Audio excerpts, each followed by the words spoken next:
గీతాంజలి అనే సినిమా నేను చేయడానికి, అలాగే మా ఎంవివి ఈయన సత్యనారాయణ గారు చేయడానికి అసలు దీని పుట్టుక ఎలా జరిగిందో మీకు ఇది ఒక చిన్న యాక్చువల్గా సినిమా కథ లాంటిది. ఈ సినిమాని ఫస్ట్ చేయాలనుకున్నది పీవీపీ సినిమా వాళ్ళు చేద్దాం అనుకున్నారు. అనుకొని మా డైరెక్టర్ రాజ్ కిరణ్ అలాగే శ్రీనివాసరెడ్డి వాళ్ళిద్దరిని కథ వినమని నా దగ్గర పంపించారు.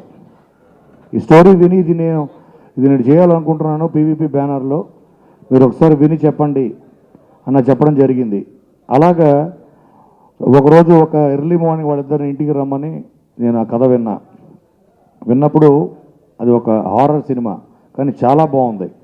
దాంట్లో ఉన్న సెంటిమెంట్ కానీ హారర్ ఎలిమెంట్స్ బాగున్నాయి. ఇది నేను జనరల్గా కామెడీని ఇష్టపడతా కాబట్టి దీన్ని హారర్లో కామెడీ మిక్స్ చేస్తే ఇంకా బాగుంటుంది అనే ఒక సజెషన్ మాత్రం ఇచ్చాను. చేస్తే చాలా పెద్ద రేంజ్ వస్తుంది. కథ చాలా చాలా మంచి కథ. రేర్గా దొరికే ఒక పాయింట్ పట్టుకున్నారు నువ్వు అని చెప్పేసి నేను రాజ్ కిరణ్ చెప్పా. మీ అందరూ మా సంస్థని, మా సినిమాని, మా అంజలిని, మా ఇందులో పనిచేసిన ప్రతి ఆర్టిస్ట్ని, టెక్నీషియన్స్ని, కొత్త వాళ్ళందరినీ ఆదరిస్తారని, మీరు అభిమానిస్తారని, ఆశీర్వదిస్తారని నేను మనస్ఫూర్తిగా కోరుకుంటున్నాను. Thank you. ఒకరోజు కోన వెంకట్ గారు ఫోన్ చేశారు సడన్గా, ఈరోజు రండి, మీరు ఒక చిన్న స్టోరీ ఉంది విందామని. ఆ రోజు వచ్చాం. మన శ్రీనివాసరెడ్డి గారు, తర్వాత రాజ్ కిరణ్ గారు నాకు కోన వెంకట్ గారు ఆల్రెడీ విన్నారు కదా, కథ చెప్పడం నేను వినటం జరిగింది. విన్న వెంటనే చేద్దామని చెప్పాను నేను వెంటనే, ఎందుకంటే నాకు చాలా బాగా నచ్చింది కథ. వెంటనే చేద్దామండి, బాగుంది అని చెప్పాను. సినిమా తీయటం చాలా కష్టమని అనుకుంటూ ఉంటారు బయట, కానీ నాకు అసలు ఏ కష్టం కనిపించలేదు. సినిమా తీయటం అంటే ఎంత ఈజీ అనుకున్నాను నేను. ఊరికే అయిపోయింది సినిమా. అనుకున్న 2 నెలల్లో సినిమా పూర్తి చేశాం మేము. అంజలి గారు కూడా చాలా బాగా కష్టపడి పనిచేశారు. ఆవిడ చిక్కమగళూరులో సాంగ్ చేసాం. ఆ సాంగ్ ఆల్మోస్ట్ చాలా టెంపరేచర్ తక్కువలో వర్షం పడుతుంటే 3 రోజులు ఆమె ఎక్కడ కూడా కాదనకుండా ఆవిడ షూటింగ్ చేశారు. లాస్ట్లో అమ్మాయికి కాలు కూడా పాపం చిన్న దెబ్బ తగిలింది. ఇంకొక విషయం ఏంటంటే, ఈ సినిమాలో నేను కూడా చిన్న క్యారెక్టర్ చేశాను.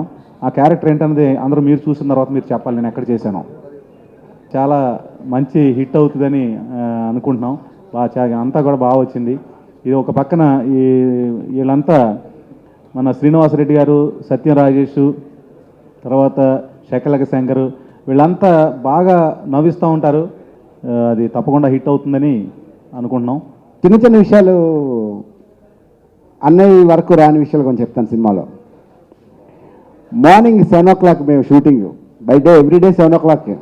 మాకు ఫస్ట్ కాల్, సార్ రేపు 7 o'clock ఉండమని సార్ కోన గారు అనేవారు. అలాగే సార్ ఆయన తిరిగి వచ్చాను.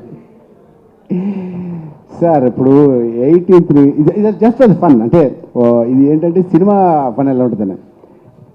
ఫస్ట్ సినిమా చేసి రాజేష్ నీకు క్యారెక్టర్ రాశాను రాజేష్ అనే, అంటే ఈ సినిమాకి సంబంధం లేకుండా మీ అన్నయ్య ఆ రిలేషన్ అలాగే ఉంటుంది.